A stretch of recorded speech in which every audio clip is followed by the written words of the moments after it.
अस्सलाम वालेकुम गाइस जो आज का हमारा टॉपिक है वो काइंड ऑफ करंट अफेयर से रिलेटेड है एंड काफ़ी चांसेस हैं कि जो है ना ये टॉपिक आ सकता है। टॉपिक का नाम है the future role of the UN seems to be irrelevant.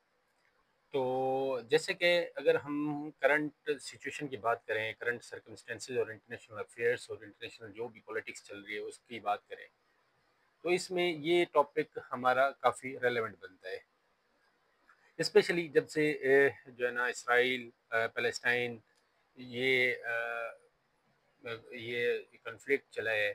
उसके अलावा ईरान के साथ जो अभी मसाइल चल रहे हैं, और तो इन सारी सिचुएशंस के पेश नज़र तो ये टॉपिक हो सकता है कि 2026 में आ जाए। The future role of the UN seems to be relevant, क्योंकि ये बड़ा जो है ना अपना टू द पॉइंट है। और जैसा कि यूएन का हमें अभी नज़र आ रहा है कि जो है ना यूएन का रोल बड़ा लिमिटेड हो गया है ओवर द ईयर्स।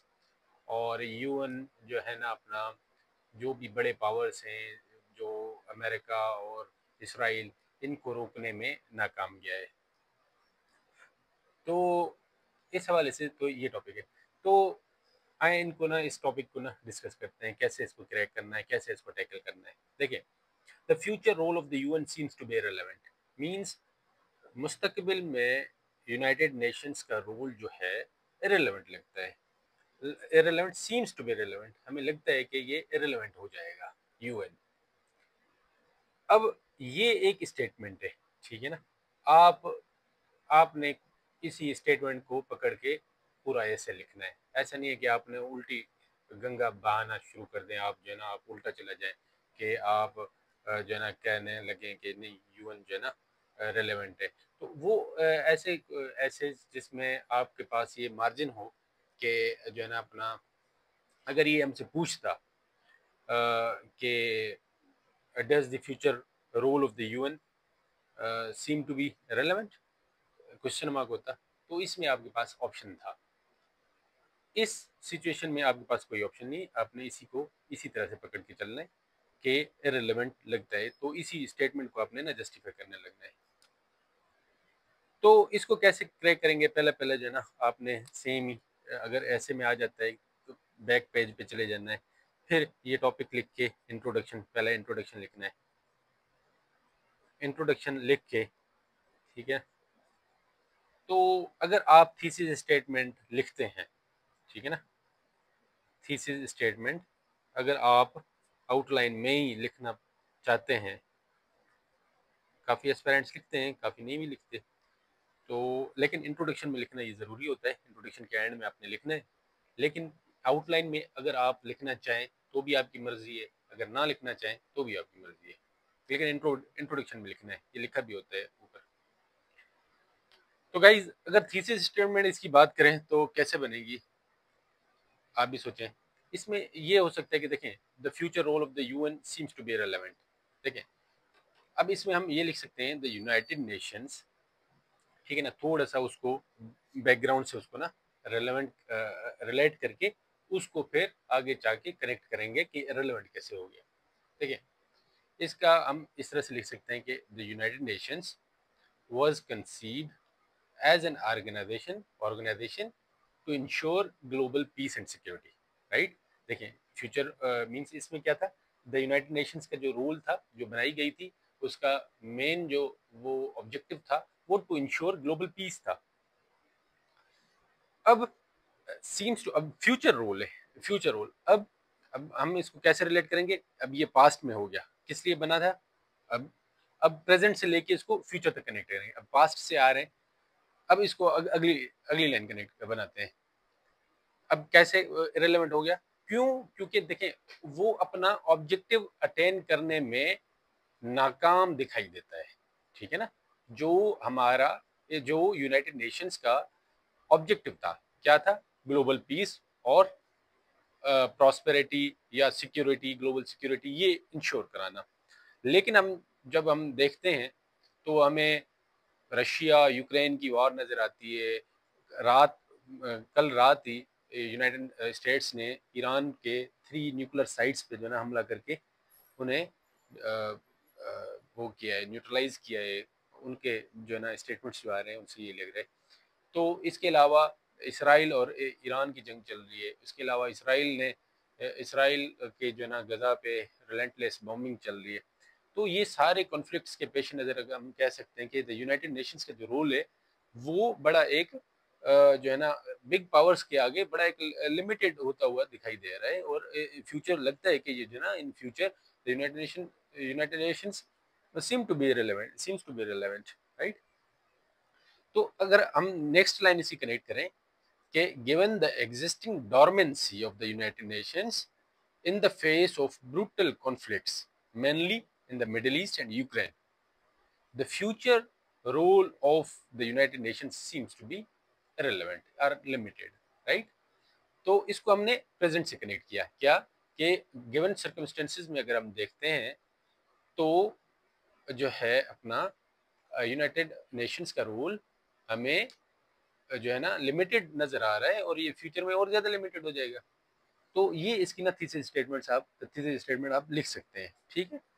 अब इस स्टेटमेंट को जस्टिफाई करते हैं। अगला जो हमारा पैरा बनेगा, अगली हमारी सब हेडिंग जो बनेगी वो होगी क्या कि factors that suggest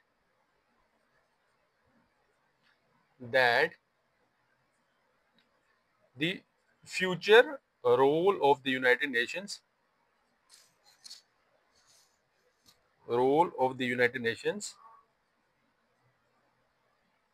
seems to be irrelevant, right? अच्छा, अब आप जरा बताएं कि जो है ना अपना इसमें कौन कौन से फैक्टर्स हैं जो ये सजेस्ट करते हैं कि फ्यूचर रोल जो है ना इसका यूनाइटेड नेशंस का लिमिटेड है, इररिलेवेंट है, ठीक है। क्या क्या है देखें, जो भी यूनाइटेड नेशंस की कमजोरियां होंगी वो हम उसके खाते में पा देंगे कि भाई इसकी बेसिस पे हम कह सकते हैं कि इररिलेवेंट है, ठीक है ना। या जो भी आउटकम्स होंगे उन कमजोरियों के उनके बेसिस पे हम कह देंगे कि ये इररिलेवेंट लगता है इन बेसिस पे। देखें क्या पहला पहला क्या हो सकता है, पहला पहला ये कि जो उसका यूनाइटेड नेशंस का जो मेन ऑब्जेक्टिव था वो भी वो अटेन करने में नाकाम रहा है। इसमें हम क्या लिखेंगे कि इसको आप कैसे लिखेंगे, पहला पॉइंट बनेगा फेलियर ऑफ, देखिए इसका फेलियर है, failure of the United Nations to prevent global conflicts, right. अच्छा, केस इन पॉइंट आप लिख सकते हैं, केस इन पॉइंट, इसमें आप केस इन पॉइंट जो है ना आपने अलग मार्कर से लिखने हैं, अलग पेन से लिखने हैं ताकि जो है ना वो स्टैंड आउट हो। अच्छा, क्या लिख सकते हैं, गजावार, ठीक है ना। इसमें आप लिख सकते हैं इसराइल्स जो है ना अपना relentless bombardment of defenceless Gaza, right. इसके अलावा आप लिख सकते हैं इसराइल ईरान कॉन्फ्लिक्ट अभी जो है ना रिसेंट जो हुआ है। तो इस तरह से ना आप इसको ना ईटीसी करके लिख सकते हैं, रशिया यूक्रेन आप लिख सकते हैं। तो ये एक पॉइंट बन गया पहला पहला तो ये कि यूनाइटेड नेशंस का जो मेन ऑब्जेक्टिव था वो भी वो अटेंड नहीं कर पाया, ठीक है। अच्छा, दूसरा, अब ये आपने ना ये पॉइंट्स पहले लिखते जाना है। दूसरा क्या है, दूसरा ये है कि ये जो है ना इंटरनेशनल लॉ और इंटरनेशनल जो भी कवानीन है उनको इम्प्लीमेंट कराने में नाकाम रहा है, ठीक है ना। उनकी हमें वायलेशंस जो है ना नजर आती है, ठीक है ना। तो हम क्या लिखें, ग्रॉस वायलेशंस ऑफ, देखें ग्रॉस वायलेशंस ये सजेस्ट करता है कि देखें इंटरनेशनल लॉ है ही नहीं, यूएन जो है ना जो उनका काम था वो जो है ना अपना वो पूरा भी नहीं हुआ। तो gross violations of the international law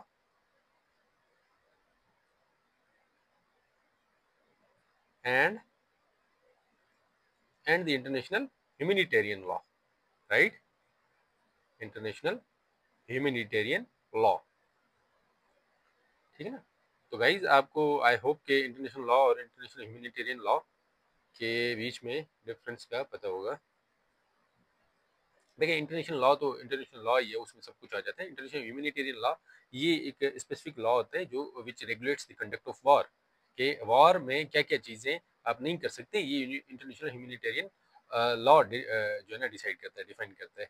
तो इंटरनेशनल लॉ है ना, उसमें हमें नज़र आता है कि जेनोसाइड इन, आप कैसे इन पॉइंट लिख सकते हैं, जेनोसाइड इन गाजा लिख सकते हैं। उसमें जो है ना आप जो है ना ये चल रही है अपना इंटरनेशनल लॉ जो है ना वायलेट हो रहा है, ठीक है ना। ये सेकंड जो है ना अपना पॉइंट है। अच्छा, थर्ड हम क्या लिख सकते हैं, इसमें क्या लिख सकते हैं, आप बताएं। थर्ड इसमें ये है कि इसका एक चार्टर में एक वो था, पॉइंट था क्या, कि आप जो है ना सेल्फ डिफेंस में जो है ना आपको राइट है सेल्फ डिफेंस का, राइट। तो इसको ना misuse of right to self defence, misuse of the clause लिख दें, of the clause of right to self defence, right, right of self defence, ठीक है ना। ये आप इसको ना मजीद अगर क्लैरिफाई करने, बाय मेजर पावर्स लिख दें, ठीक है। मेजर मेजर पावर जो है, जो दूसरे पावर से डेवलपिंग वर्ल्ड है, उनको कहते हैं कि जो ना आपने नहीं करना, ये वायलेशन से खुद जो है ना सेल्फ डिफेंस के नाम पे जो है ना वो करते रहते हैं, राइट। और इसमें जैसे कर सकते हैं इराक वार हुआ था सेल्फ डिफेंस के नाम पे, इराक वार, या इसराइल की जो है ना, ये इसराइल और जो है ना इसराइल पैलेस्टाइन कन्फ्लिक्ट, इसराइल का जो इसमें रोल है वो मिसयूज वाला है, ठीक है ना। इराक वार में उनका था अपना यूनाइटेड स्टेट्स का। और अभी भी जो ना ईरान का जो उनके साथ मसला मसला चल रहा है, उसमें भी वो बार बार कह रहे हैं कि हमें खतरा था, जो है ना अपना ग्लोबल थ्रेट था ईरान के न्यूक्लियर वेपन से, ये इस तरह से ना वो बातें कर रहे हैं। तो ये misuse of the right to self defence, right. तो अगर ईरान जो है ना वो कुछ करता है, तो वो हम कहते हैं कि जो है ना ये नहीं कर सकता, ईरान नहीं कर सकता, और उनको जो है ना वो खतरा आता है। तो ये जो है ना दोहरा मयार जो है ना इस तरह से, ये वायलेशन बाय मेजर पावर्स जो है ना, ये सजेस्ट करता है कि future role of the United seems to be irrelevant, right. देखें आपका हर पॉइंट जो भी बनाए ना आप, वो उसको आप अपनी सब हेडिंग से कनेक्ट करके देखें कि आया कि ये सजेस्ट करता है, सब हेडिंग से और फर्दर ऐसे टॉपिक से, कि आया कि ये सजेस्ट करता है कि आपकी जो है ना इसमें ऐसे का जो टाइटल है ना, वो इससे वो जस्टिफाई हो रहा हो, राइट। अच्छा, इससे अगला पॉइंट जो है ना, ये कैसे सजेस्ट, कौन सा पॉइंट जो है ना वो सजेस्ट करता है कि फ्यूचर रोल जो है ना ये वो करेगा अपना रिलेवेंट, राइट। अब देखें यूनाइटेड नेशंस को बने हुए तकरीबन जो है ना गलबन जो है ना अपना 75 साल या इससे ज्यादा हो चुके होंगे, 80 साल। तो ये इतने अरसे में जो है यूनाइटेड नेशंस पे जो गलबा रहा है, राइट, वो रहा है जो विक्टर थे वर्ल्ड वार 2 के, ठीक है ना। वर्ल्ड वार 2 में यूनाइटेड स्टेट्स हो गया, ब्रिटेन हो गया, रशिया हो गया, तो फ्रांस हो गया, तो ये विक्टर्स थे, ठीक है ना। इसमें आप लिख सकते हैं कि देखें इतना अरसा गुजर गया कि आप जो है ना सिर्फ continued dominance of the Victus of world war 2, देखें ये ज्यादा देर तक नहीं चल सकता, ठीक है ना, इन फ्यूचर में, क्योंकि और भी जो है ना मेजर पावर्स जो है ना राइज हुए हैं अपना ना ओवर द डेकेड्स, राइट। कौन कौन से आप बताएं। देखें जैसे जापान हो गया, जापान एक मेजर पावर है in today's contemporary era. Germany हो गया, जर्मनी एक मेजर पावर है, ठीक है ना। अच्छा अगला पॉइंट अच्छा अगला पॉइंट क्या होगा कि यूनाइटेड नेशंस जो है ना, यूनाइटेड नेशंस एबिलिटी, देखें United Nations inability, right, inability to resolve age old conflicts, to resolve age old conflicts, ठीक है ना। अब ये 1948 से ये जो ना, जैसे कश्मीर कॉन्फ्लिक्ट 1948 से पड़े हुए हैं, Kashmir conflict, Kashmir issue, Palestine issue, right. Conflict ना लिखें, इशू लिखें, कश्मीर इशू, ठीक है ना, ईटीसी, ठीक है ना। ये भी यूनाइटेड नेशंस की इनएबिलिटी है, यूनाइटेड नेशंस अपना देखें ये दो पॉइंट, कश्मीर इशू और पैलेस्टाइन इशू, कश्मीर आज तक जो है ना अपना जो है ना पाकिस्तान और इंडिया की भी रिसेंट जो है ना जो मसला हुआ, जो जंग छिड़ी, तो ये इसमें भी कश्मीर देखें ना सेंटर पॉइंट था। तो ये कश्मीर में जो है ना वो जो पहलगाम अटैक हुआ, तो ये देखें ये आज तक ना जो है ना ये एक जो है ना हॉट स्पॉट है जो है ना दो मुल्कों के बीच में कशीदगी का। तो ये यूनाइटेड नेशंस जो है ना जो है ना नाकाम रहा है इसको रिजॉल्व कराने में, ठीक है ना। ये इनएबिलिटी हो गई। पैलेस्टाइन इशू भी ये भी जो है ना अपना ये भी अभी तक चल रहा है कि अपना इसराइल की जो है ना जो है इतनी बॉम्बार्डमेंट चल रही है और इतने कन्फ्लिक्ट चल रहे हैं, तो ये यूनाइटेड नेशंस के खाते में आएगा। ये चीज़ आप भी लिख सकते हैं, ठीक है ना। तो इस बेसिस पे हम भी कह सकते हैं कि यार ये 70-80 सालों में ये दो जो है ना मेजर जो इश्यूज थे ये भी नहीं रिजॉल्व कर सका यूनाइटेड नेशंस, ठीक। अच्छा, इसके अलावा यूनाइटेड नेशंस के खाते में और क्या आता है, देखिए इसके अलावा क्या आता है कि ग्लोबल साउथ, जो ग्लोबल साउथ है वो is suffering at the hands of global north, at the hands of global north, right.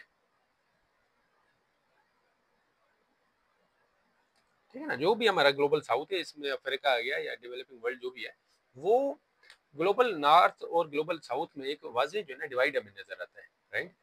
तो जो है ना ग्लोबल साउथ और ग्लोबल नॉर्थ के बीच में जो भी ये हमें है तो ये नजर आता है। और जो ये गैप था ये फिल करने में यूनाइटेड नेशंस नाकाम रहा है, ठीक है। इसके बेसिस पे भी हम कहेंगे कि the future role of seems to be irrelevant, right. इसको डिफाइन करके आखिर में यही कंक्लूड करेंगे कि भाई इररिलेवेंट निकला, ठीक है। अगला पॉइंट हम लिखेंगे कि रिवाइवल ऑफ, देखें revival of realist paradigm.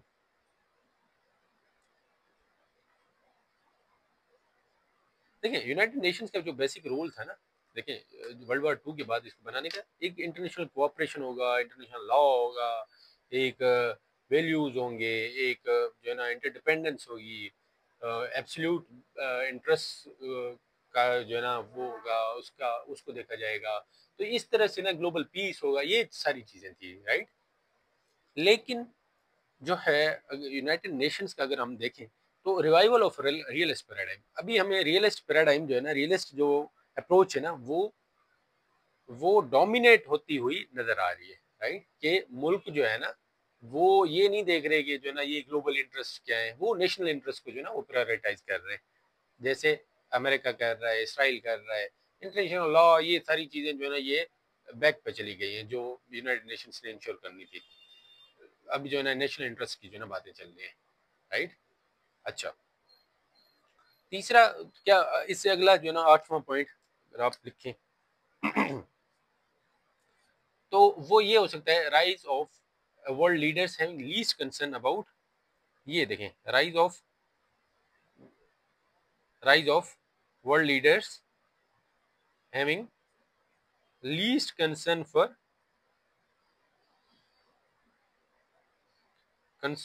The UN, concern about the UN, ठीक है। Over the past means years जो है ना ऐसे ऐसे जो है ना ग्लोबल लीडर्स वर्ल्ड स्टेज पे आए हैं जो जिन्हें जो है ना यूनाइटेड नेशंस का जो है ना वो उनको जो है ना खाते में नहीं लाते, ठीक है ना। जैसे अभी एंटोनियो गुटरेस है, वो जो है ना वो कहता रहता है कि जो है ना यूनाइटेड नेशंस जो है अपना इसमें फिक्रमंद है इस कॉन्फ्लिक्ट के हवाले से, या जो भी बयान देते रहते हैं तो उनको जो है ना यूनाइटेड नेशंस को बायस्ड कहकर ये वहाँ इसराइल और अमेरिका जो है ना अपनी मर्जी से जो इनको मीन्स ना वो खाते में नहीं लाते, इनको जो ना वो समझते नहीं है कुछ। तो इस तरह से जो ना जो लीडर्स ये आए हैं ये भी सजेस्ट करते हैं कि द फ्यूचर इसका जो ना ये बड़ा लिमिटेड नजर आ रहा है फ्यूचर का रोल जो है ना। क्योंकि देखें वर्ल्ड लीडर्स जब ये द लीग ऑफ नेशंस के साथ क्या हुआ था, यही हुआ था कि जो ना जब कुछ लीडर्स ने वर्ल्ड लीडर्स ने ना उसको उनको जैसे टेकन फॉर ग्रांटेड लिया, तो उसके बाद जो ना एक सीरीज स्टार्ट हो गई और उसको फिर किसी ने सीरियस लिया ही नहीं। तो इस तरह से अगर यूनाइटेड नेशंस के साथ भी यही होगा तो इन फ्यूचर जो है ना वर्ल्ड लीडर्स को पता होगा कि यार ये हम कर सकते हैं, यूनाइटेड नेशन कुछ नहीं करेगा। तो ये इस तरह से ना फिर फ्यूचर उसका ब्लीक नजर आता है। अच्छा, अगली जो सब हेडिंग हम लिख सकते हैं, देखें सब हेडिंग जो है ना फोर्थ। अच्छा, कोशिश करें कि जो ना अपना ऐसे जो है ना वो एक उसकी नेगेटिव एंडिंग ना हो, उसको जो ना एक पॉजिटिव एंड पे जो है ना उसको खत्म किया करें, ठीक है ना। तो सीम्स टू बी इरेलेवेंट, ठीक है ना। देखिए इरेलेवेंट और लिमिटेड उसका ना फ्यूचर नजर आता है, ठीक है। लेकिन इसको कुछ मीन्स इसको पॉजिटिव बनाने के लिए आप एक सब हेडिंग अगर ऐड करना चाहें, राइट, कि reforms needed to prevent it from becoming to to prevent it from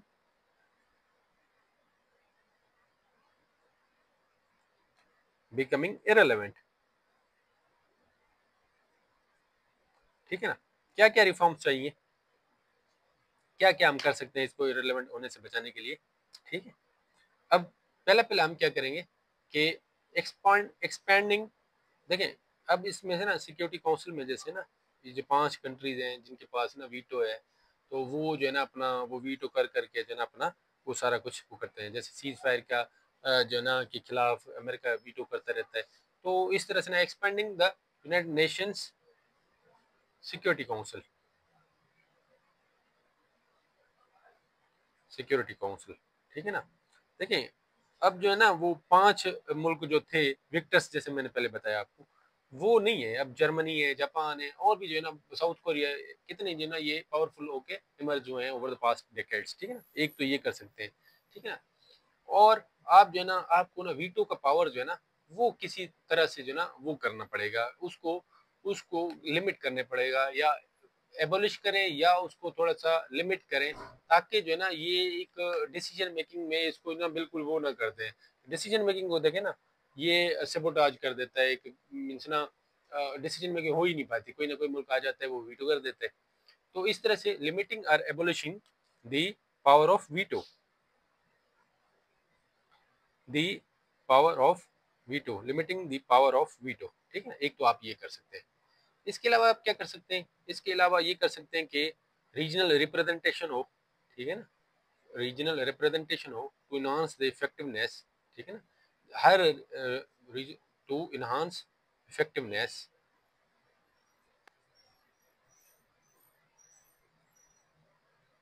her region में से रिप्रेजेंटेशन हो, ठीक है ना, अफ्रीका से हो, एशिया से हो, इस तरह से, ठीक है ना। और इसके अलावा आप क्या कर सकते हैं, इसके अलावा जो है ना अपना क्या कर सकते हैं, जनरल असेंबली को जो है ना, जो भी जनरल असेंबली की जो है ना रिफॉर्मिंग जो है ना उसका जो जो रेजोल्यूशन हो उसको बाइंडिंग करना हो, ठीक है। Reforming general assembly to make binding decisions, reforming general assembly to make binding decisions, binding decisions. तो गाइस आज की वीडियो थोड़ी सी लंबी चली गई है। अच्छा इसके अगले अगला पॉइंट आप क्या लिख सकते हैं कि देखें, इसके अलावा जो यूनाइटेड नेशंस की जो ना इफेक्टिवनेस अगर बढ़ानी है आपको, तो इनकी जो एजेंसीज हैं उनका ना इनहांस रोल ऑफ एजेंसीज, उनका रोल ना आपने बढ़ाना है। UN agency like like like UNICEF हो गया, ठीक है, यूनिसेफ हो गया, डब्ल्यूएचओ हो गया, और यूएन रिलीफ वर्क्स एजेंसी जो है ना ये जो पैलेस्टाइन में काम करती है ये हो गया, यूनेस्को हो गया, ईटीसी, ठीक है। तो आपको जो है ना ये इनका रोल बढ़ाना पड़ेगा ताकि जो है ना यूएन में लोगों का इत्मीनान हो। इसके अलावा भी आप लिख सकते हैं कि जो है ना आप सिविल सोसाइटी और जो है ना अपना इनका जो है ना इनकी ग्रेटर एंगेजमेंट हो और फोकस हो अपना जो है ना ग्लोबल इश्यूज पे, क्लाइमेट चेंज हो गया जैसे पेंडेमिक्स हो गए, ईटीसी वगैरह, ये इस तरह से ना।